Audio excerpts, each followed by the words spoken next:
Hey guys, I'm Sage Valentine. I'm back here to review another episode of AMC's The Walking Dead Season 7. This time it's all about episode number 6 entitled Swear, so let's just get down to it. A lot of people were confused while watching the episode, and after watching the episode, they felt there were too many time jumps. People felt that Tara was not an important character and there was no reason why she should have had a spotlight episode. Some people couldn't even remember who Heath was, and other people were just like, ugh, this season is disgusting. What I want you guys to understand about episode 6 is that it was a really important episode because it shows us another side of what's going on in this Walking Dead timeline.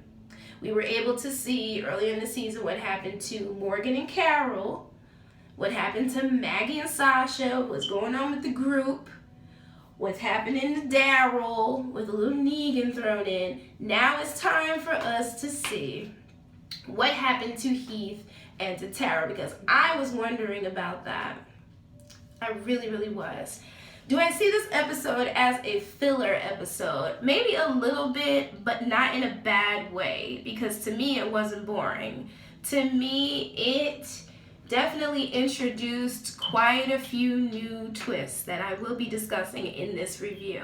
Now, as far as the story is concerned, Heath and Tara went on their little 2-week run, and it's about time that they turn back. Heath is not here for staying out any longer now that they are running out of supplies, and he is feeling some type of way. He feels down, he's ready to go back, but Tara wants to continue scavenging. So they go out one last time to scavenge, only to be attacked by these walkers, and they get split up. And in the beginning, it seems like Heath kind of sort of abandoned Tara, but that was what I saw the first time I watched the episode. But I realized Heath was running from the walkers that were running towards him. Then the next time we see Tara, after she is overcome by all these walkers, she has washed up on the beach, and these two girls, Sydney is the tall one and Rachel's the small one, they come upon her. Rachel wants to kill this girl because the rule of where they are from, which is Oceanside, is that all outsiders must be killed so that they can protect the community and protect their secrets. Sydney's just like, no, we can't kill this girl. And even though Rachel objects, she's not about to go and tell on Sydney, but she's also not about to help her move Tara in any way. One more thing I forgot to add in regards to Heath was that Heath said that he's still messed up after what the group had to do at that satellite outpost station, the Savior Station. And he mentioned something about before Team Family came to Alexandria, that entire group was clueless. I guess everything was fine. I'm assuming he means it was better not to know what was going on and to live in their little bubble than to deal with all of this. He says that now it's all about people taking what they can. No one is in it together, and anyone who wants to stay alive has to do this. There's no real true community, which isn't true in regards to the Alexandria group, but it is true for other groups and other people, which is why the Oceanside group of women are the way they are, react the way they react, and live the way they live. So, Sydney leaves Tara with water and a weapon and a fish after dragging her from the edge of the sea towards a shady area. Tara wakes up. She follows Sydney all the way back to the settlement, Oceanside, a place that in the comic books we have not been fully introduced to. We only know about it because of a conversation that Eugene had with a lady via his CB radio. Kind of sort of the same radio that he was fixing up in last episode. No. Episode 4. That's what it is. Episode 4, because that was the one where Negan came and it was called Service. that's the radio that he used in the comic book to kind of communicate with outside groups, and he came upon this lady from Oceanside. I can't wait to see, on a side note, how this community is going to be introduced in the comic book now that it has been introduced earlier in the show, or is it going to be completely different? Because the description of the community was different in my recollection of reading that whole little story arc in the comics. Okay, so Tara follows Sydney back to the settlement.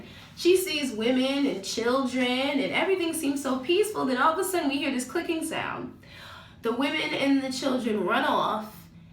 People are grabbing guns, and then there's a gunshot fired towards Tara. She runs off. She knocks the hell out of this chick, Beatrice, with the butt of the girl's own gun, which explains why at the end of the trailer we were seeing her doing that. Okay. So, Rachel, the little girl, pulls a gun on Tara, and Sydney stops her again from killing Tara. Sydney pleads for Tara's life. Tara tries her best to talk her way out of the situation, and then we see a flashback, whereas Tara and Heath left the RV. They were trying to see what was going on the bridge up ahead. They see a lot of walkers, junk, clothing, cars, and they find these dump trucks with sand. Now, Tara sees a bag, and it looks hopeful because it's probably a bag full of stuff, and Heath notices some bullet shells littered all in the sand, and he tries to stop Tara from pulling that bag, and she opens Pandora's box. Sand is everywhere. Walkers are emerging from the sand. It's just a very crazy situation. So Natanya, who is the leader of Oceanside, she basically explains that Oceanside has 6 different bells to redirect the dead people. So that's why we keep hearing during the episode these bells ringing, ringing, ringing, so to tell the walkers go this way, that way, that way, that way, that way, that way. Okay. Tara lies and says that she works on a larder boat. There is no such thing as a larder boat. That scene was pretty funny. Tara explains that she and her friend, she doesn't say his name is Heath, found a settlement on the bridge. She wants to leave Oceanside, even though she doesn't know the name of Oceanside, so that she can go and find Tara.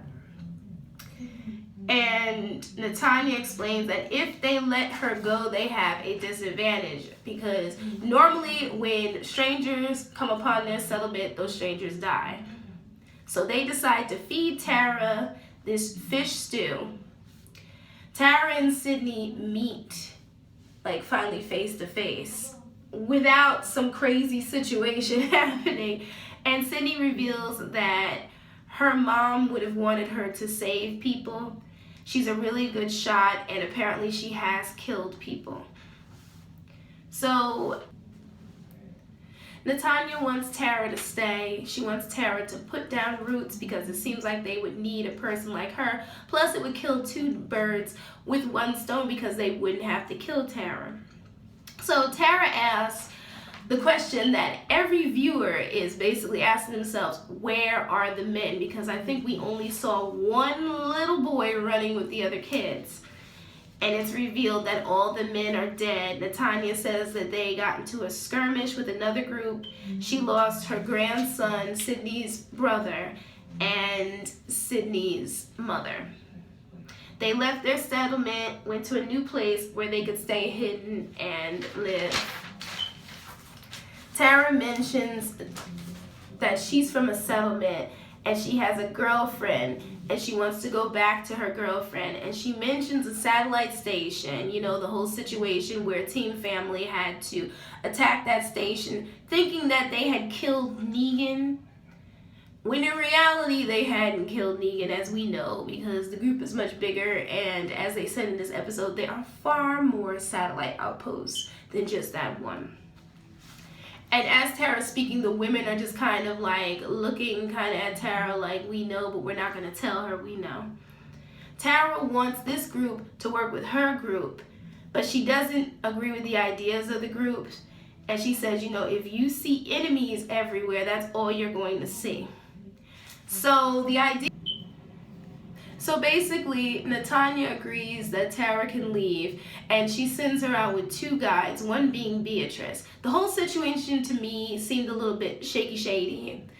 The first red flag for me was when that woman pulled out that knife from behind Tara's back, and then the second time was when Tara came face to face with a walker wrapped up in what looked like moss or something, and she realized something was wrong, and the next thing you know, she has to run away from these chicks shooting who are not the best shot at all.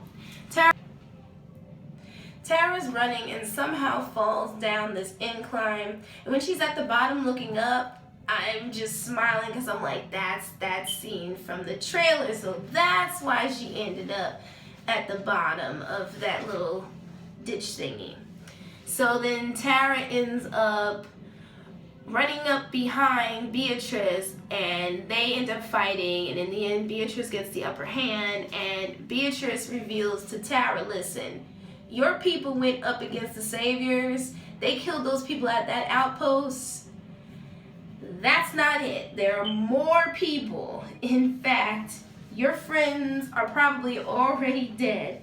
The Saviors killed our men, the men from Oceanside, lined them all up, even lined up some of the little children who were over the age, I wouldn't call them little children, but the preteens who were over the age of 10 and shot and killed them. Now, I remember I was on, I think it was Tumblr or Facebook, and somebody was like, so Negan killed children? Didn't people say Negan didn't kill children? Again, okay, I need to explain something about Negan and the Saviors really quick on a side note.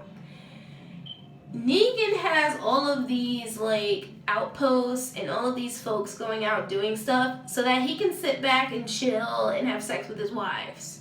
And he deals with things when he needs to deal with them. These other people deal with the small stuff. So I'm thinking that this satellite group decided they were going to kill all these boys. I don't think Negan knows anything about this because he probably would have been really pissed off because of the fact that, if you remember in the season premiere, he kept saying, I really don't want to kill anybody. I'm going to paraphrase, but I really don't want to kill anybody because you guys could be working with me, but I'm going to have to do it to prove a point. But I don't think that Negan would have had them kill a line of men and little boys who could have contributed. I think this group went rogue. But anyway, in the end, the Saviors won that battle, and the women left, and they created that whole little Oceanside settlement and basically have been hiding out ever since. So Sydney knocks over Beatrice and lets Tara get away. She tells Tara, you're going to have to swear that you'll never come back, you'll never tell anyone about Oceanside or any of us, because they are really that scared, and as we've seen so far, they have a reason to be scared. And Tara's like, why would I tell anybody about your group or anything? And Sydney's like, because you guys could get something out of it. And Sydney tells Tara, none of you had to kill those people at the satellite outpost. You guys just did it. She says, no one is evil. People choose to forget who they are. I feel so sorry for little Sydney, because Sydney has not faced true evil. And I'm not just talking about Negan, I mean the evil of Gareth and Joe and the governor and the wolves and later on Alpha. I mean, there's a lot of evil out in the world, and it feels to me like she's been just a little teensy bit sheltered, and her grandmother's trying to do what she can to protect this girl, but there's only so much that she can do.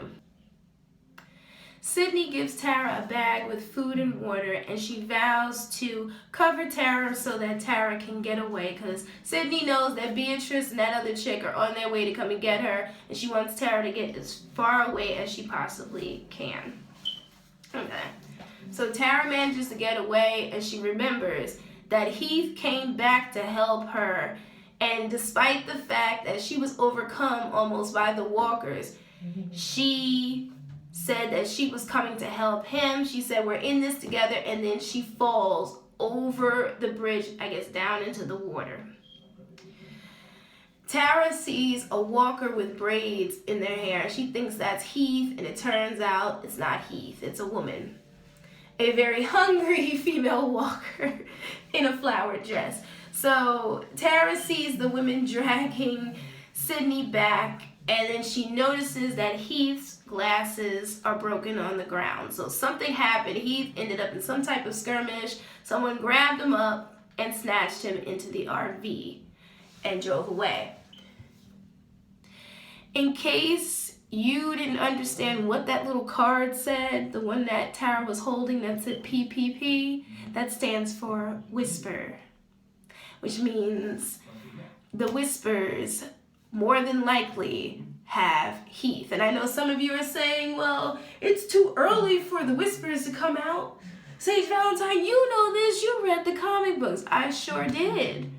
But when it comes to the TV show, they can do whatever the heck they want. So I want to see how they're going to introduce the whispers into the show already. That's going to be really, really crazy. Anyways, Tara makes her way back to Alexandria. But before she does that, she does a little scavenging. She finds some cute sunglasses and a Dr. bobblehead, and she eats some of that salted fish. Ugh. And she finds a pretty bracelet with like shells on it that Sydney gave to her. By the time Tara makes it back to Alexandria, she's in a good mood. She found some cute sunglasses. She found a Dr. bobblehead to give to Denise.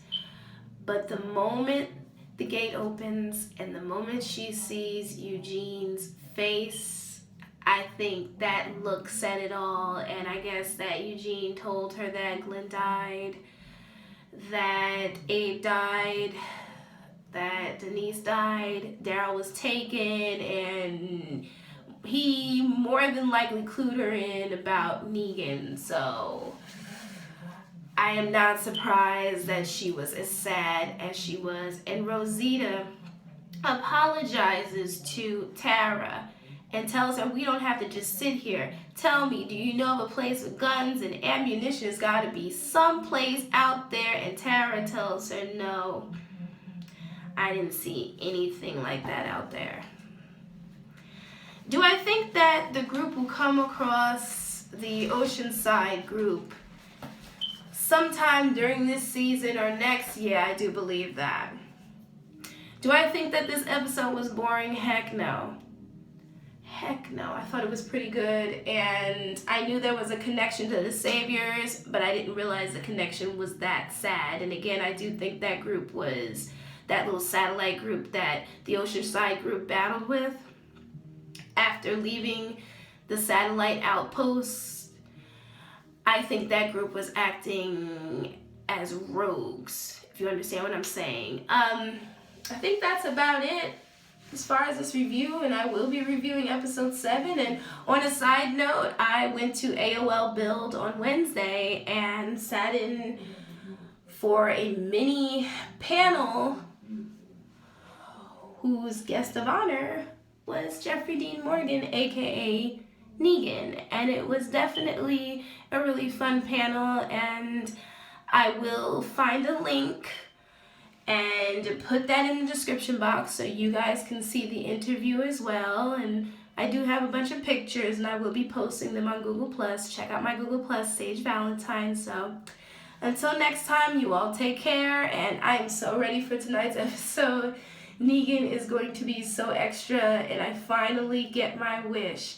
The Negan and Carl interaction. Finally. But I love you guys. Take care. Bye, guys. Bye.